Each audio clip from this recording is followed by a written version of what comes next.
Hi everyone, this video will just give you a quick rundown of reciprocal functions for those of you that weren't here during the lesson. So we're going to start with the function 1 on x. So reciprocal function, it's very basic form, just like a quadratic, just like a line has a very basic form. The reciprocal function has its own very basic form, and that is y equals 1 on x. Now this year we are only going to look at reciprocal functions of the form y equals, and we might use a on x or some variable where you've got a constant. But the idea of the reciprocal function is that we have this something that's different, we're not been exposed to before, this divide by x. And so as a result of that, when we hit 0, we can't divide by 0. So we've just got to keep that in mind with the reciprocal function. And as a result of that, certain features are evident as a result. Now, sometimes, as I've written here, you might see the reciprocal function written as a multiplication, xy equals some constant. So we're going to focus on, like I said, that idea where xy equals some constant, and I'm just going to call it a. In order for us to graph the reciprocal function, I've set up a table of values for you in which I want you to substitute in the values from the table. So here you've got -4. So our y value is determined by substituting -4 into that x value. So y equals -1 on 4. You've been doing the, or 1 on -4 if you prefer, if that makes more sense to you. It means the same thing. We've been doing these substitutions for a number of years now. You've done them with linear functions. We did them with quadratics as well. So similarly with this one would be y equals 1 on -2 or -1/2. The ones that are a little bit trickier are the fractions. So and the reason why I've given you the fractions is because something interesting goes on between 0 and 1. And similarly between -1 and 0. So I've given you a couple of other points just to help you with the plotting. So here, if we take a quarter, then we just need to think about how that works. If y equals 1 on x and x is a quarter, we're just looking at 1 divided by a quarter. If you want to think logically about that, how many quarters are in one whole is really what we're trying to determine there, which is 4. Or we could use the idea of when we divide fractions, we've got to invert and multiply. So that's a really long way of doing it, but it might give you a bit more understanding as to where that figure 4 comes from. Similarly over here, you've got the idea that where that 2 comes from y equals 1 divided by 1/2, which is 2, and so forth. So then the idea is to plot the table of values, and if we plot all those points from in the negative, then you get a series of points here, positive here, and what happens is you create this graph where you've got these 2 arms. So one arm swings up and around, so up. So as we head towards 0 from the right side, it swings up and the y values get bigger and bigger. You can see that from the 2 here, the 4. Let's say I had a 10th written in there, then you would get a 10 here. And this y value just gets bigger and bigger as that fraction gets smaller and smaller and heads towards 0 from the positive direction. Similarly, as these numbers get bigger, so let's say I put a, 20 here, then my value is going to be 1 on 20. So it gets closer and closer and closer to 0, but never actually touches 0. So there's that arm on the right, and we've also got the similar situation on the left. So again, if we go from the negative direction, I just want to get my page right, and that if we had a bigger negative, let's say -100, then this is just going to be 1 on -100. So really small number, gets closer and closer to 0, but never actually touches 0. And here again, in between 0 and 1 is like -1 and 0. As I talked about, as we head towards 0 from the left side, these numbers are getting more negative. So if I stuck in, say, -1 on 10 here, then I would have -10. So -1/10 plotting to -10 is going to take us all the way down. So as a result of this situation where you've got these arms swinging and getting closer and closer, so this is getting closer and closer to 0 but never actually touches it, and coming this way as y gets more as x gets more negative, y gets closer and closer to 0 but never actually touches it. We create this line here. I've dotted it. I had it in pink before, now I'm overdoing it in green, and that is what we call an asymptote. An asymptote is just a line in which the graph heads towards but will never actually touch. And similarly, we have a vertical asymptote here in which the graph is heading closer and closer to that y-axis but never actually touches it as we head towards 0 from the right, and as we head towards 0 from the left, the graph is heading down but never actually touches it. So that's what all my comments here are. As x in orange, as x decreases to 0 from the right, y increases to infinity, gets bigger and bigger and bigger. And that should make sense to you here. And if we kept going negative 100 for negative 100th, then we would have negative 100 and so forth. Just gets more negative as x decreases to 0 from the left as well. So heading this way, we get bigger and bigger. Heading this way, we get bigger and bigger, but in the negative direction. And then as x increases to infinity, as x gets bigger, we get smaller and smaller. That fraction there is getting smaller and smaller in the as x gets bigger and bigger in the positive direction, and as x gets bigger and bigger in the negative direction, again that fraction is getting smaller and smaller and gets closer to 0. So that's the general behavior of the reciprocal function. So that's really what I wanted you to notice here. And just one more thing, I've talked about the asymptotes, but I didn't talk about the equation of them. So the x and y axis here, the x-axis, the horizontal one, has equation y equals 0. We should know that from our linear work. And the y-axis has equation x equals 0. No matter what y is, x is always 0 on the y-axis. So then the next part of the task was for you to have a look at what happens if we change that constant a. So remember I talked about this general form y equals a on x. What happens if we change it? So we started with a equals 1. Now what if we make that negative 1? And that's that graph. And so again, if you like, you can substitute values into your table. Oh, this is messed up again as usual. All right, back to me now. So like I was saying, you can, if we go back, create another table like this one, and you should notice that your y values will now be positive and all your x values will be negative. And what effect that has is a reflection. You end up with your arm. So you're reflecting, that arm reflects this way and this arm here reflects that way. But it's exactly the same features, very similar. And you'll notice I've plotted the points negative 1, 1 and 1, negative 1, kind of where that arm swings through. That there's a key point there when x is 1 and negative 1 to see what your y value is. If we do the next graph where it's y equals 2 on x, I've actually plotted that in orange under here, and again if we wanted to we could set up a table of values. I've just given a couple of points. So here I've said when x equals 1, if I stick 1 in there, I get y equals 2, and then I've plotted the point x is 1, y is 2. There it is there. When x equals a half, y equals 4. If I put a half into here, 2 divided by 1/2 is equal to 4. How many halves in 2 if you think about that logically? So again, plotting a half and up to 4 is where that lies. And similarly, when x equals 2, y equals 1, and there it is there again. So what you'll notice is I had the original point 1, 1. That was on the graph of y equals 1 on x. It moves to 1, 2. So this graph heads further away from the axes.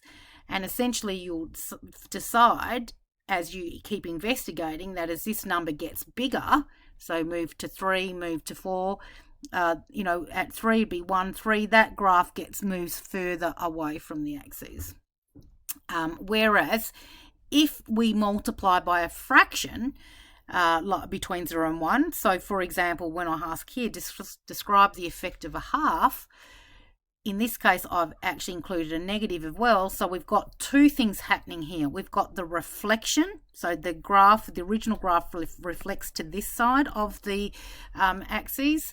But we've also got the fact that that half brings the graph closer in towards the axis. And that's all I want you to know about the reciprocal functions. They're just the very basic. So we can check that by plotting some points. And again, that key point start is when x equals 1. If I stick 1 in here, then I get negative 1 on 2 times 1, which is negative a half. So when x equals 1, my y value is negative a half. And keep going, I've plotted a few points there.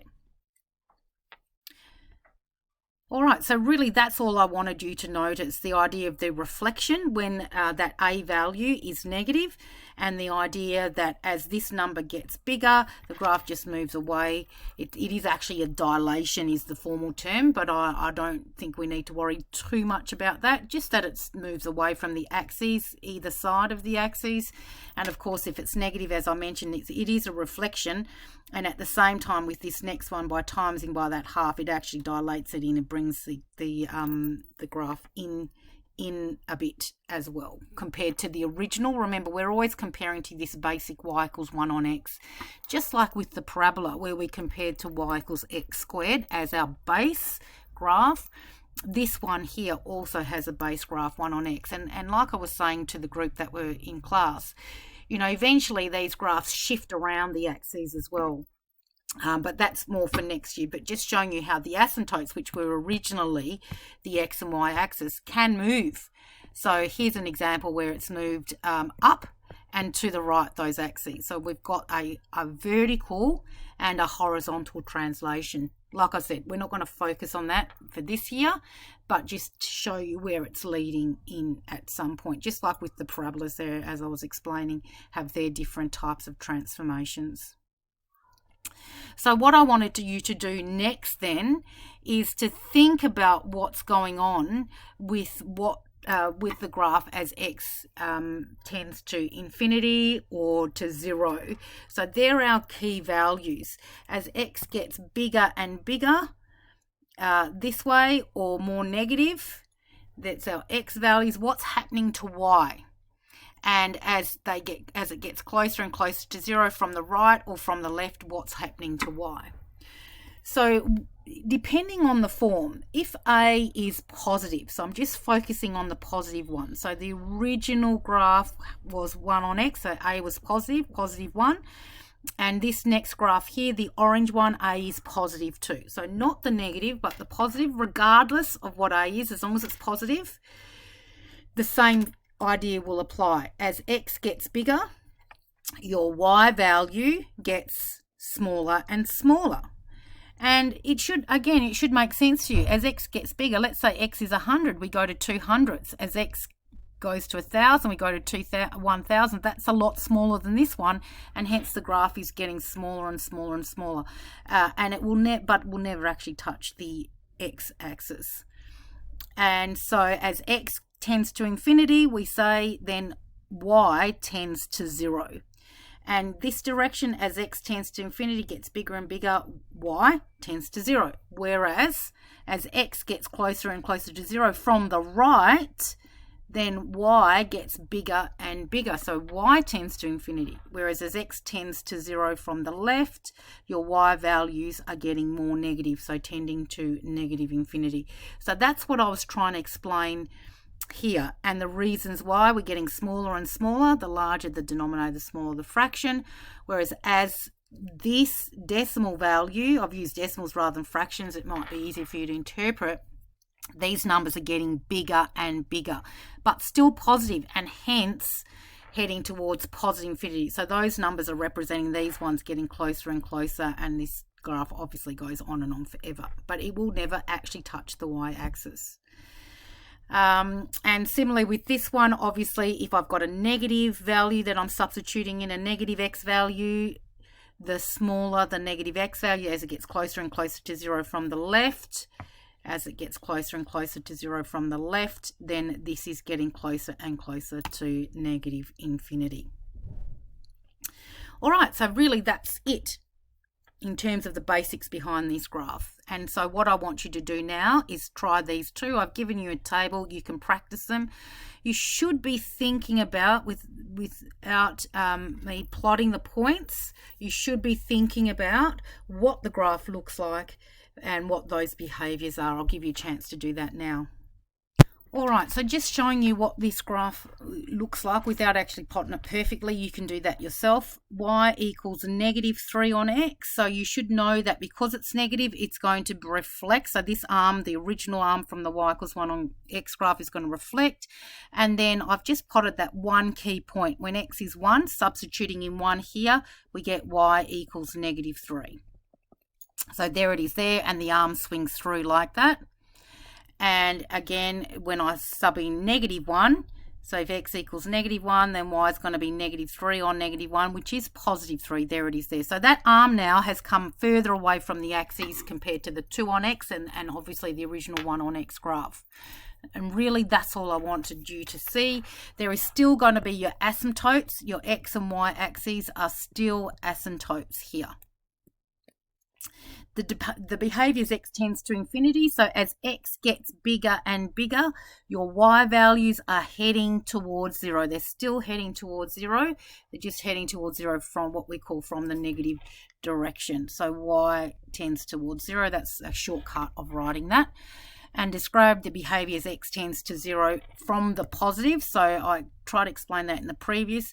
0 from the positive is just a shortcut of writing. We write that as 0 with a little plus on top. So that means we're coming towards 0 from this direction, from the positive X direction. And you can see the graph is swinging down.